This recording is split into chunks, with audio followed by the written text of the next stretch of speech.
live. All right, welcome to the House Judiciary Committee this Tuesday afternoon, May 5th. And today we have a couple bills in the proposal to vote out. We were going to vote them on Friday, but because of scheduling issues, we had to postpone it to this afternoon. And after that, we're going to be looking at the latest version of S-193, which is the forensic facility bill. We're going to start with S-208 because I want to see Sophie's here. I don't think we need a walkthrough because it hasn't changed since we last looked at it. We're looking at draft number 3.1, dated 4/23/2026, 3:57 p.m.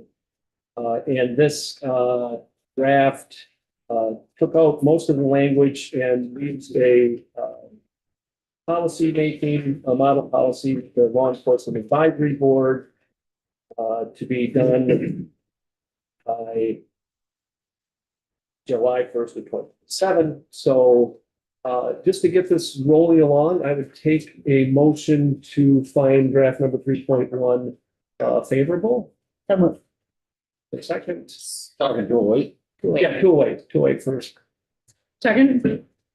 So let's open up for discussion. Any discussion? Go ahead, Karen. Happy to start.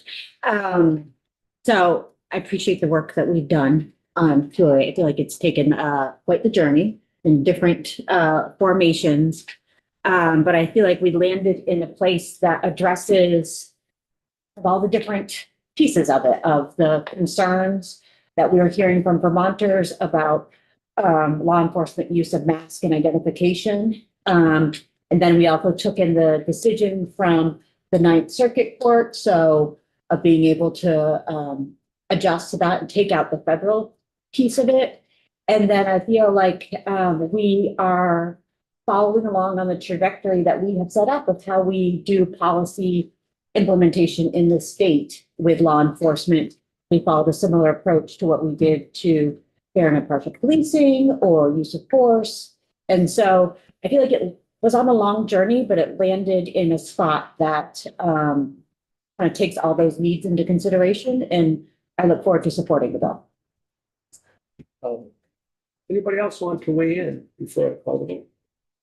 Yeah, I'll weigh in again. I know that we spoke about this last week, but one of the things that I come back to is the original intent of this legislation, admittedly by those that were supporting it, was very much to create restrictions and provide oversight over federal law enforcement agencies, be it ICE or otherwise. And I think, contrary to what the previous representative just said, I really am not content with where we've landed on this, because now it feels like we're solely looking to penalize and punish in a very draconian fashion Vermont law enforcement, who admittedly, from all the witness testimony that we've received in this room, has done everything by the book to keep our communities safe. And everyone knows where I stand in support of law enforcement, but it just seems to me that I'm not quite sure how this bill, from the way that it was proposed, drafted, and passed from the Senate and brought over to this committee, it has strayed so far off the path, and it's looking to hurt and penalize the very people that are keeping us safe. And so I have a real tough time having an anti-Vermont law enforcement bill leave this committee.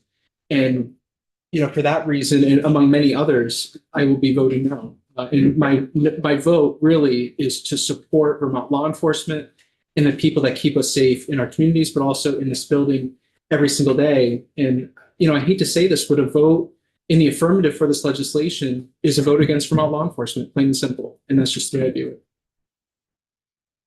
Anyone else? Yeah.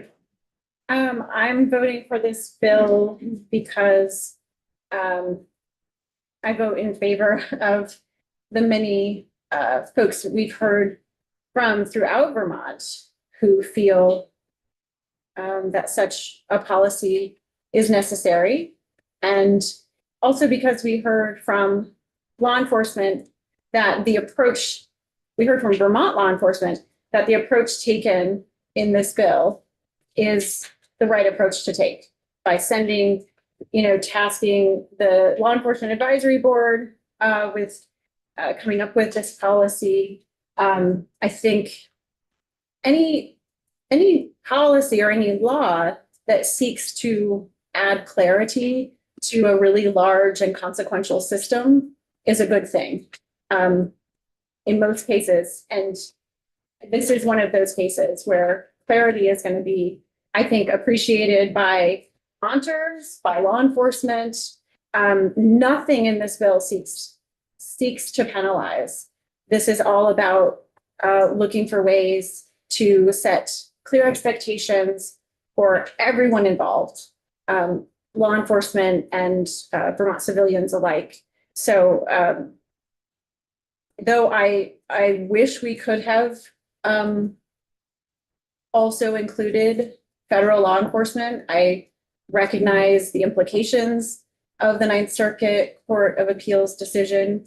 And I think, it's really quite alarming and sad that we have had to spend so much of our time on bills like this session, responding to some really scary and unlawful actions by our federal government. So wishing that we didn't have to do that, wishing that we could be spending our time focusing more specifically on issues a little closer to home. All of this is really close to home now. And because of the position we're put in, because of the federal government and the folks in our communities who need this clarity and are seeking this type of help are some of the most vulnerable in our state. And it's our job in this building to work with them in mind. So that's why I'll be voting yes. Anything else?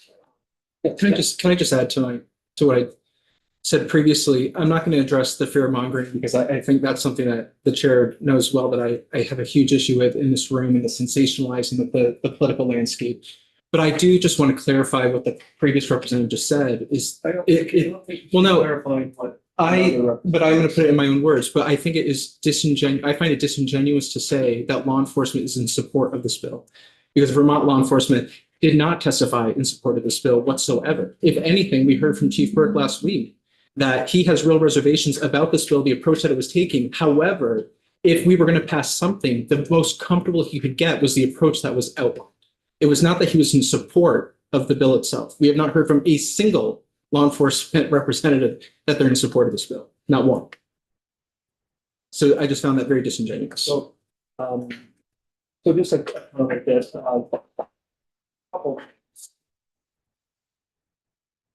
I disagree with you as well as far as how that. But what I took from law enforcement is that they would prefer certainly a model policy over having some micromanage in the statute. And they weren't in favor and they were not opposed to this. If we were going to do this kind of thing, it had to be in a model policy is really where they were talking about. So did reach out and yeah, I think the point was that Chief Burke suggested that there isn't a need for this. And this is where I think I would disagree with Chief Burke. And that is, I think it's become salient, the issue of masking and identification, and certainly that rose really more on the national level. But on March 11th, I heard from a number of people who were concerned about who was wearing a mask and who wasn't identifying themselves as far as state police and local police. I think in conversations I've had and reading the after action report is it was completely legitimate why they were wearing masks at that event. I think having a policy that sets that forth is actually can be beneficial when the public has seen somebody wearing a mask or identification. We have addressed it through the proper channels of the law enforcement advisory board.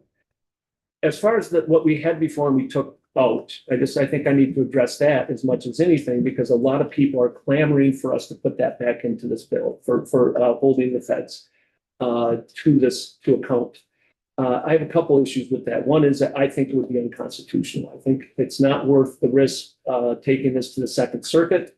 I think our arguments are weak, and I don't want to be supporting something that I don't think we have good arguments for.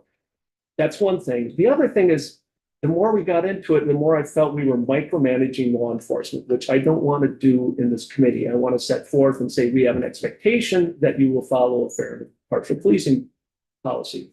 The Vermont Criminal Justice Council has done that, has done the policy. Same with the use of force policy. They came up with that policy. We wanted to have clarification on masking and identification. So we asked again, law enforcement to do that rather than us micromanaging that. So I'm very comfortable where this has landed. I think there's a need. I do understand some folks in law enforcement don't believe there's a need. I just feel I disagree with that part. And I think this is the best approach to do this. So any other comments? Yeah, go ahead. Just one quick one that I haven't touched upon at all. I know we're doing this because, a lot of people, it makes them maybe feel more comfortable because we're not wearing a mask or something like that. But you also have to look at from the point of law enforcement, I think, how we feel dealing with an army of people wearing masks that we can't identify. And we're not complaining about that, but it is scary to us. We can't identify the people that are committing crimes against us because they're wearing a mask. And that's something we need to think about. Barbara. So I am supporting this bill. I think having a model policy, even though it understand from law enforcement that they don't think it's an issue now, there's nothing to prevent it from being an issue in the future. And having the ability to identify officers will prevent impersonation and misuse. It will help build trust and transparency. And it also can, it's been found that it can reduce escalation and confusion, and will provide some consistency across agencies. I find it disingenuous to say that this bill is anti-law enforcement, and I resent that being brought up as a political issue, and am proud to support this bill. All right, Zach. I have a procedural question. Yeah. If someone were to bring a strike all amendment to this bill, or bring it back to the original language of S208 as it came over from the Senate, would you still find that to be unconstitutional? I hear you saying that, but I just want to make sure that, because I'm hearing whispers in the building that there could be strike all amendments coming. Is that a procedural question? Yeah, it is actually. But I don't interrupt you. I don't appreciate you interrupting me. Okay, it's my time, my discussion point. I don't want you to interrupt me. I'd appreciate it. Have a little respect. But that is a question I have. I'm hearing a lot of whispers in the building about some people being very discontent with the way that you've landed on this from your side of the aisle. And I'm wondering if a strike all amendment came, you would still find that language not to be acceptable on the floor, whether it's in committee or on the floor. I mean, that is probably an unfair question, but I will answer it anyway that, yeah, I find that this would likely be unconstitutional and not supporting what we had there before. So I mean, it's like, because I can just see how this is could potentially play out. And so I think it's great for us just to cover our bases in the committee to understand where you stand, Chair. And because after all, you were the one who struck the language to find it unconstitutional after the Ninth Circuit's rule. And so I think it's really important that the body, when this gets to the floor, takes your guidance and understands that this is unconstitutional. And that's a rare point of agreement that you and I have, is that the language is absolutely unconstitutional as it came in. yeah, I mean, it's until a court rules on something being constitutional or unconstitutional, I can't say that I don't get to bless this as unconstitutional or constitutional. I believe we have weak arguments, Right. And that it would be likely to be found unconstitutional if it's litigated in the Second Circuit. Right. And I don't think that is an opinion that changes unless all of a sudden I'll leave this open, if all of a sudden there was a Second Circuit opinion that came out and said, oh, well, I was wrong about that. Sure, yeah, that's another thing. All right, so any other final comment? Not seeing if the clerk could call the roll. Arsenault, Yes. Dolan, Yes. No. Yes. Slant, no. Harvey, No. Malay, No. Oliver. Rachelson, Yeah. Christie, Yes. Burdick. Vaughn. Yes. And just to be clear, Coach, did contact me and I believe Ken to say that he's going to use his third and last, remote voting day today. All right, so why don't we, because I know that I wanted to do prop for next, but because we only have Rick for a little while, I'm gonna have Rick just do a walkthrough of the amendment that people should have in front of them. And then he has to run off, yeah. And I'm sorry, Karen is going to be the reporter on 208. So we'll just get have the report of this and then we'll turn to proposals since I have.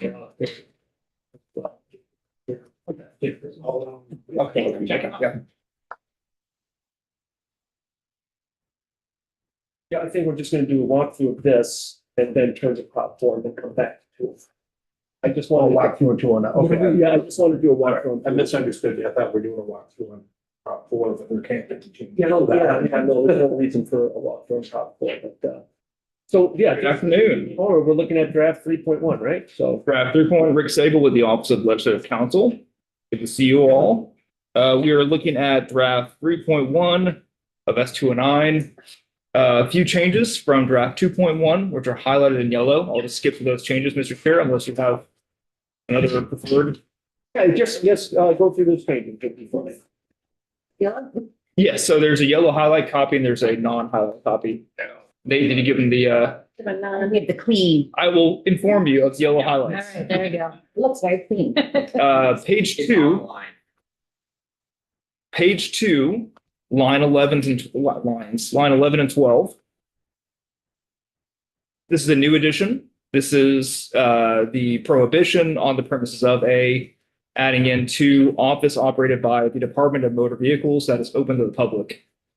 So you may wonder, wouldn't this be covered by Romanet I? Not necessarily.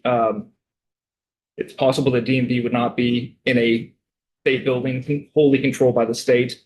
So this would also allow DMV offices, which may be in a building with other uses, also protected from civil arrest. Couple other changes that are not in yellow here is removing the cross-reference. For example, 3 public library headset as defined in 22 VSA. That is at the end. The cross, just to make it all unique or the same, not unique. This look the same. Okay, page 3. Removed was under a facility licensed, removing regulated by the Child Development Division of the Department for Children and Families. That type of prohibition would have included locations that the chair wanted to remove. So those would be your private daycares, after school daycares. Those would be no longer included. However, if they're in a school, if it's an after school program in a school, that would still be under the educational institution section. Healthcare. Can I ask a point on that? I think when I looked up the definition of pre-qualified private provider, which is on line 12, page 5, I think it might include in-home as well. So that I believe is pre-K. Oh, okay. Yeah. Yes, sorry, my bad. That's okay. Back to page 3, line 3 used to say healthcare facility as a term defined. Again, that is later cross-referenced in the definition section. So just removing that cross-reference and moving it to the last part of the bill. Okay, line 12 on the same page 3, striking through those 3 words or assisting with. So under current law, one of the remedies is a person who violates a subsection by knowingly and willfully executing or assisting with an arrest. There's a request to remove that or assisting with. So it's just going to be specific to the person conducting the arrest.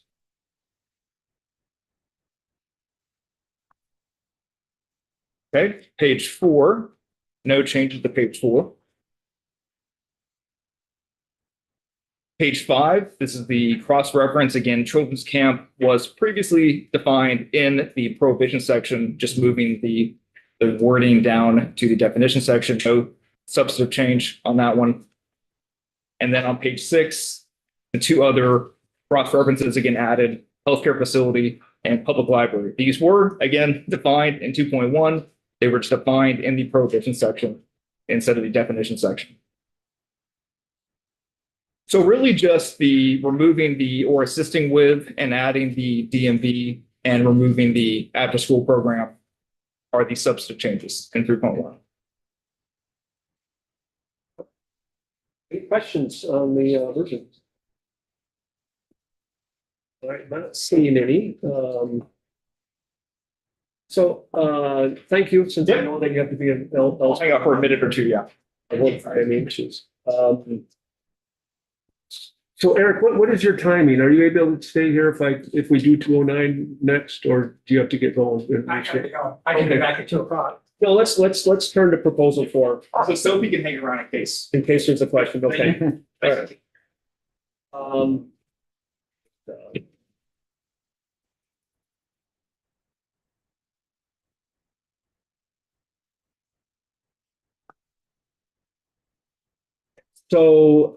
Proposal 4 is the proposed amendment to the Constitution, the Equal Rights Amendment. The amendment is itself, the language is fairly short. I'll just go ahead and read it. That the people are guaranteed equal protection under the law. The state shall not deny equal treatment under the law on account of a person's race, ethnicity, sex, religion, disability, sexual orientation, gender identity, gender expression, or national origin. Nothing in this article shall be interpreted to or applied to prevent the adoption or implementation of measures intended to provide equality of treatment and opportunity for members of groups that have historically been subject to discrimination. There's also, of course, a purpose and preamble to that. We did have the required public hearing. We had some witnesses a couple of weeks ago. I don't remember exactly when it was.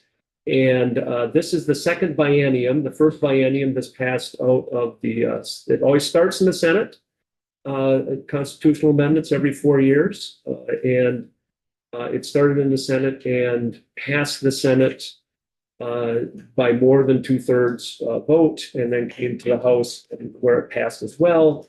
This year, it has already passed the Senate and is before us. We, just like last biennium, we have to take the language as it comes from the Senate, up or down. We don't do amendments to constitutional amendments.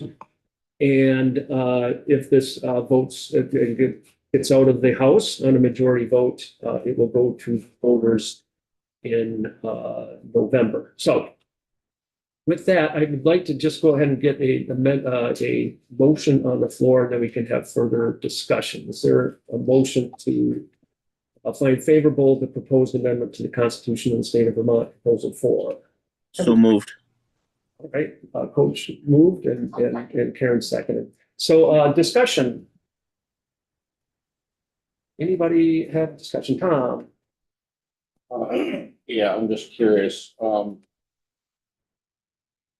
a little more concerned about it than when I voted for it before, but I'm curious why we picked the protected classes that we did and why we have to pick any protected classes at all and name them specifically in here when we know how lists typically get longer and we may have to change it again. I don't know. And that, you know, maybe we could have used different one. Maybe because they're not as frequently used, like, I don't know. And why isn't the terminology that all persons are born equally and free and independent isn't about? But that's about as broad as it can get. And then we add in some specific protected classes. We missed a few. And our list will always grow. So what will be the future of this bill? Are we going to change it again in 4 more years? I'm just curious. Yeah, I mean, that'd be up to the Senate, but so Eric, I wonder if you could actually weigh in. I recall last biennium, there was a question of whether this was a closed list or in fact others would fall under the protection of particularly that first sentence, that the people are guaranteed equal protection under the law. Oh, yeah, Eric Fitzpatrick with the Office of Legislative Counsel. In response to that question, there is Connecticut faced a similar question. They had a state level equal protection clause similar to this one. It listed some groups of people that were specifically prohibited from being treated differently under the equal protection clause. And the question came up, well, what about someone who alleges differential treatment on the basis of membership in a class that wasn't part of that list that was in the Connecticut Constitution at the time? And the court held that the list was not exclusive, so it could be added to at future points in time. Now, I think because it's a constitutional amendment and not the statute, it would require a future amendment to the Constitution to change that. But if you wanted to do it expressly, but the fact that someone isn't in the list as currently written, at least according to the Connecticut case, does not mean that they might be able to make a claim under that provision of a constitution going forward on the basis of some other group that wasn't in the list. Well, that's not really fair if we don't include them all. That's a policy call for legislature, who to include and who not. Any other, Zach? Yeah, I go back to the comments that I made when we originally took testimony on this and the concern about gender identity and gender expression.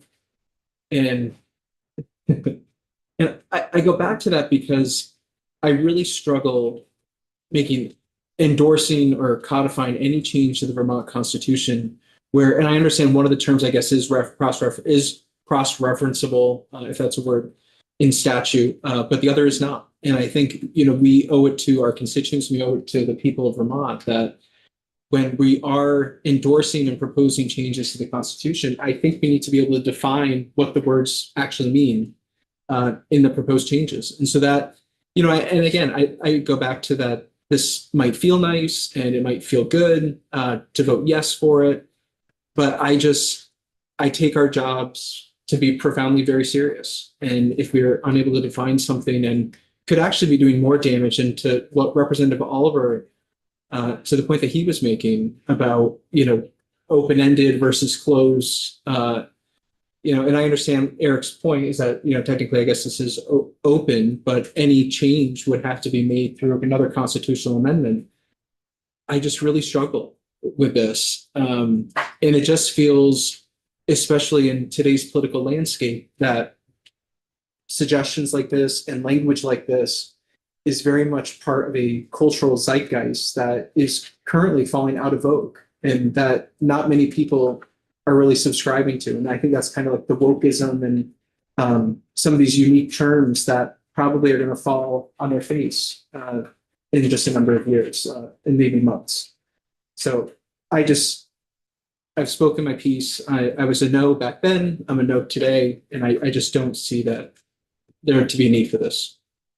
So I guess just a question, the second question for Eric, how would the court define terms in the amendment? Specifically, I think we're looking at gender expression. Gender identity is defined elsewhere in statute, but I don't even know. Yeah, so if they have to interpret what gender expression means, how would they go about doing that? I think they would use principles of statutory interpretation that courts generally use and without offering an opinion about what the term itself means in this case, but speaking generally, dictionary definitions, uses in other statutes, possibly in other states, possibly maybe other court decisions have interpreted the language at issue. So I think the court's going to use its sort of traditional methods of analyzing a term and looking at other legal sources, and if not plain language sources, if not dictionary sources, that sort of thing. Can I ask a follow-up on that? Yeah. And not to put you on the spot, Eric, No, sure. but like when I think of, the very nature of gender fluidity and sexuality, as it's currently defined today, certainly not the same as it was defined, call it a decade ago, even 6 months ago. These things are constantly changing. And that's kind of what I was referencing in today's political landscape and, like certain ideologies that people subscribe to. And so my feeling is that these terms, while we may be able to ascertain some kind of definition today, it very well could change in a month or in 2 months or in a year, depending on what sexuality is in vogue. And that's what I struggle with, is that these definitions are constantly changing. So what people might be voting in favor of or in opposition to today could very well be very different in the very near future. Would you agree with that? Well, I would say that that's probably identified something that the court would probably have to take into account when they were trying to formulate a definition. That if a term has evolved over time, that's a relevant factor. Any other discussion? Angela? I'm really proud and happy to vote in favor of this in committee, and I'll be happy to vote for it on the ballot in November if it reaches the ballot. And I think that's just the point that I want to make, that this is one of those, because it's a constitutional amendment, like this, it's so different from other things that we vote on here. And what we're voting on in essence today is, as I see it, is whether or not to give the people of Vermont the opportunity to vote on this. So I'm very happy to vote in favor of that opportunity, and believe that it's well past time for a state equal rights amendment. And so I'm glad it's hopefully moving forward. Ian and then Tom. The question for Eric. No, that's why. Go ahead. No, that's a question. Yeah, go I have a ahead. question. Yeah.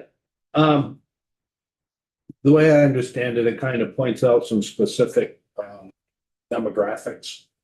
And maybe this question had already kind of been asked, but is there any other amendments that we've done to the Constitution or in the Constitution now that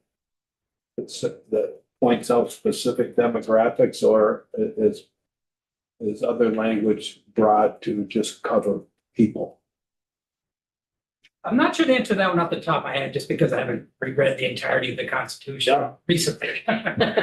But it's a worthwhile question, and certainly something that could be looked into, but I'm not sure about every precise other instance of, Right. because there's a lot of protections in the Constitution. Yeah. Some newer, some older. So I'd want to look into that. Okay, well, I appreciate Even that. that's off the top of my head when I might end up being wrong. Yeah, and I don't think it's necessary, because of the way our Constitution is worded. Sometimes for me, things are a pick your battles thing, and I'm going to support the, Prop 4, but I really don't think it's necessary. I think it could be challenged. Be interesting. Eric, I just had a quick question. Because I got this question this weekend and I wasn't actually sure of the answer. So it'll be, if it passes out of the legislature, it will be on the ballot in November. Right.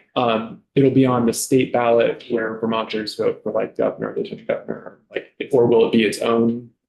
Well, the question I got was like, is the full body text? So what, sorry? Is the full body text of this going to be like on the ballot where people vote?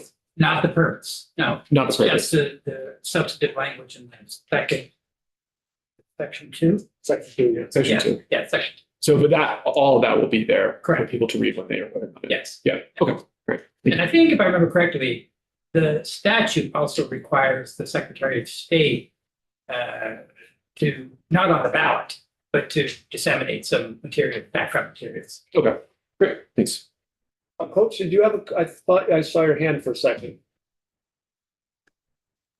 Yes, just a further comment on the other constitutional amendments that we made, similar to Representative Arsenault's comment. This places the true representation back in the hands of all of our fellow Vermonters. And during that period of time, after we pass this out, if we do, there will be opportunities between now and November for people to talk about this. And probably talk, in some cases, depending on some amendments over time, they're talked about more often than not amongst our fellow Vermonters. And that's that unique feature, of the constitutional amendment. There's forums, there'll be roundtables, and as I recall from the first vetting, when we did Prop 1, 2, and 3, those they varied in the number of, let's say, meetings around the state and this and that, but the community engagement was pretty intense in a positive way. And I think that's the other piece that we need to rely on, in this. This doesn't end with us. It truly ends, on the 4th or the 7th, whatever the date, in the ballot box. So I just thought I'd reiterate that point. Thank you. Thank you, Coach. Anything else? Clerk, can we read the roll, call the roll? Arsenal, Yes. Nolan, Yes. Whitnall, Yes. Roseland, no. Harvey, No. Malay, Yes. Oliver. No. Rachel, Yes. Christie, Yes. Burdick. Yes. Vaughn, Yes. and Barbara has agreed to report this one. It will be on the notice calendar for 5 days. So sometime next week it will be on action. It's that, you still need to hand it in. I start normal, so.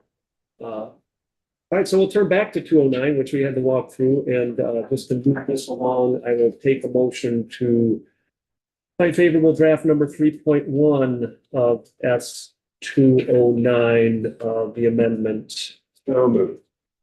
Second. Right, is there any discussion on this?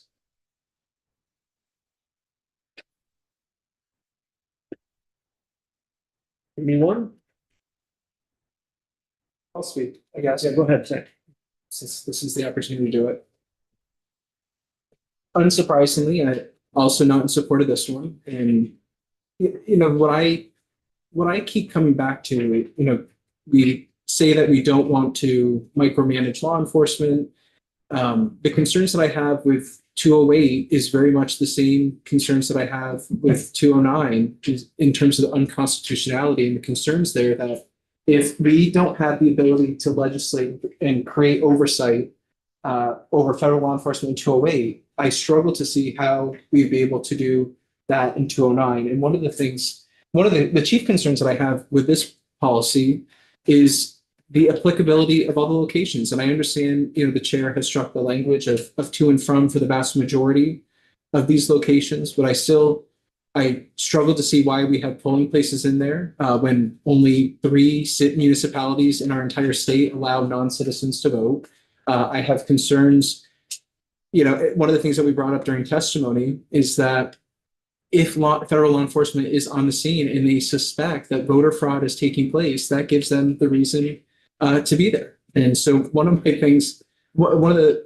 things that I come back to is with federal law enforcement, if they want to find a way to do something, they are going to find a way to do it. And I think, one of the things that we certainly, I think all 11 of us should agree upon is that we want fair, free, and valid elections in the state of Vermont. And that's one of the concerns that I have is that if we are trying to create spaces where non-citizens who do not have the ability to vote in federal elections or in state elections for that matter, if we are trying to create the ability for them to exercise that vote unlawfully, I have issues with that.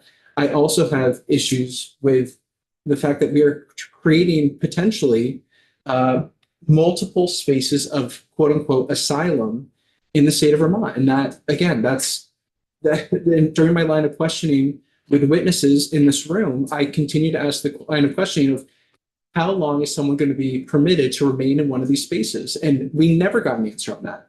And the answer that effectively that we got was that these individuals could stay in these spaces indefinitely. And I just find a hard time. And we even heard from the governor's chief counsel that, on its face, how do you even implement a law like S209 with state buildings? And to Rep. Oliver's point is we came up with there's these really unique and nuanced instances where you do have, say, a federal post office renting land from either a private landowner or from the state itself across all Vermont's towns and counties.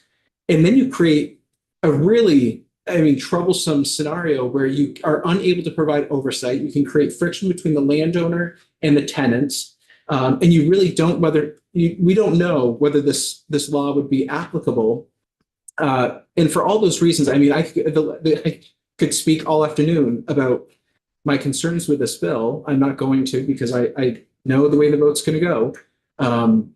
But I just have a tough time with us enabling not only unlawful, but potentially dangerous behavior and putting Vermonters in harm's way. And again, here's another bill that I will absolutely vote no on. And I hope that there is a challenge to this in court. And, I think the five of us who raised concerns with 208 on constitutionality concerns are vindicated again on this one.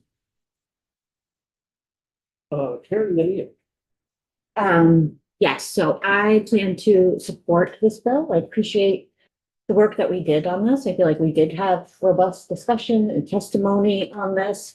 And I know for my community, they have been specifically asking for this. And for me, I agree with both 208 and 209. We are navigating uncharted waters. We don't know if it's going to be found constitutional or not.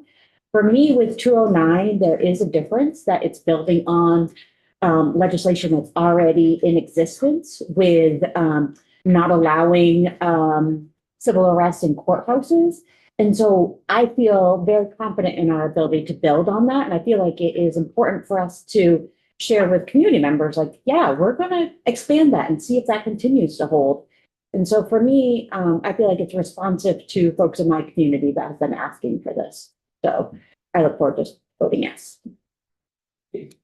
Yeah, I think trying not to echo Aaron too much, but it expands existing law in a logical way, in my opinion. We spent time really narrowing and clearly defining how we expanded it in a way that I think makes a lot of sense. It is very responsive to community members from my constituents as well.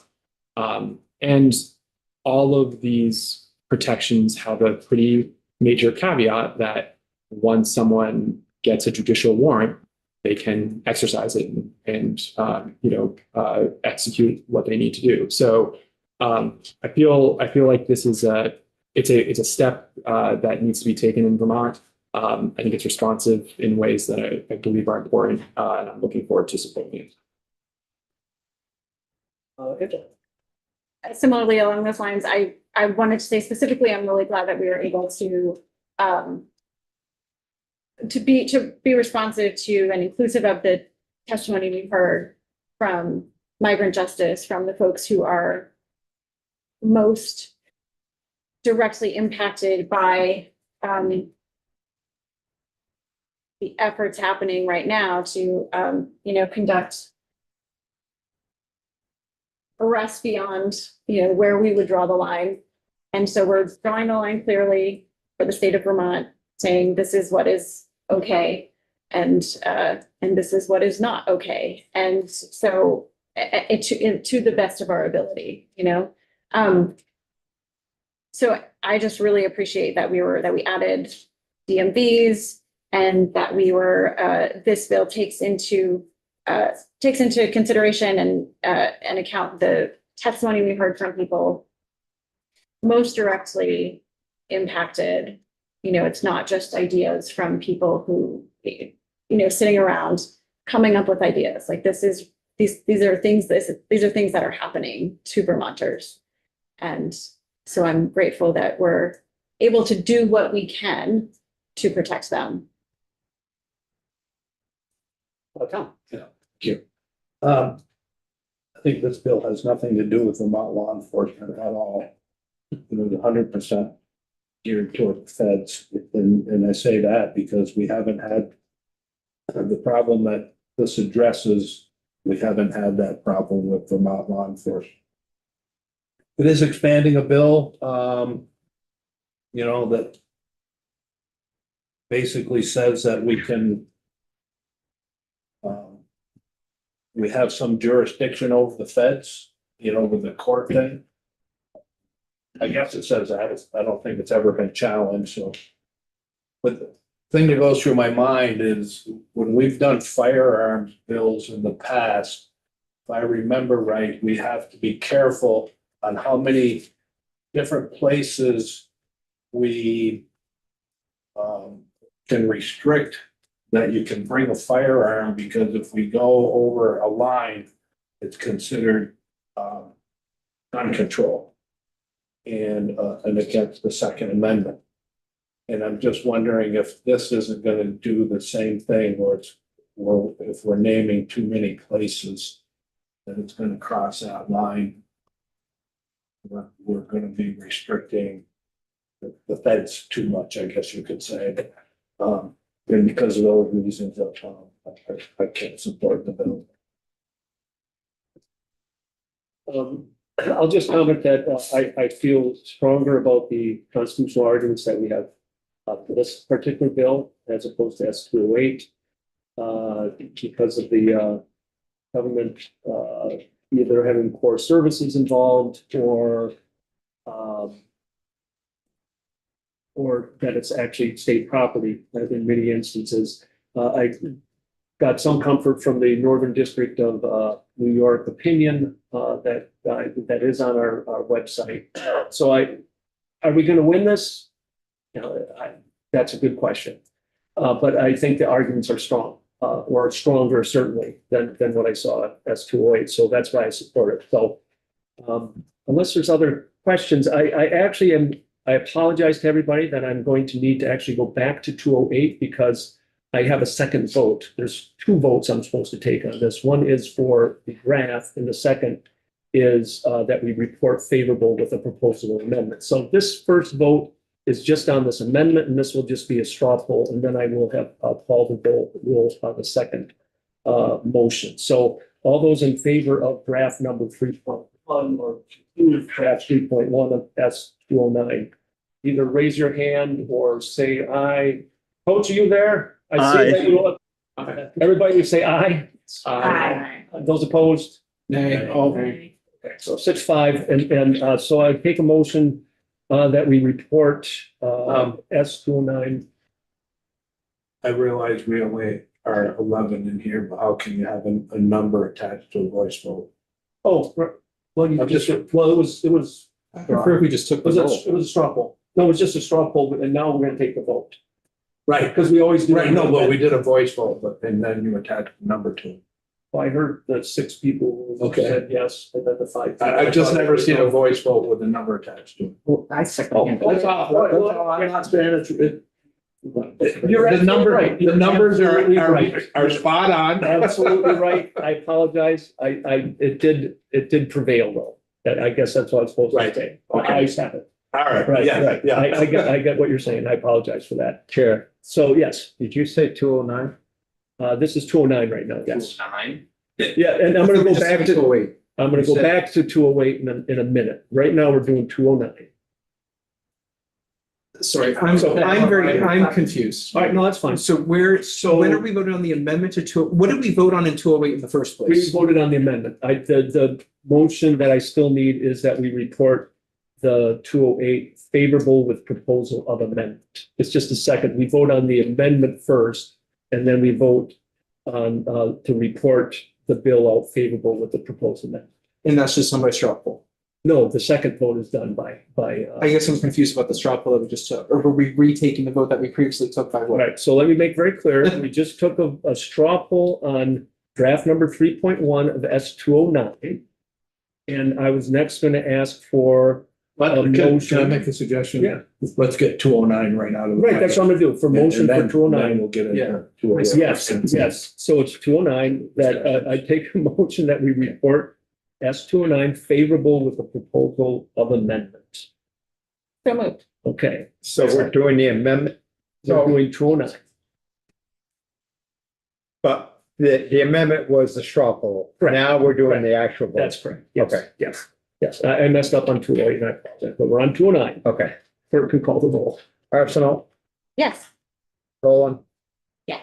good now. Yes. Slant, no. Harvey, No. Malay, No. Oliver, no. Rachelson, Yes. Christie, yes, Burdick. No. Malone, Yes. So going back to 208, we did it was a straw poll that I called the roll on, not a big deal that we did it that way. But we're going to now take a motion that we report S208 favorable with the proposal of amendment. Is there that motion? Yeah.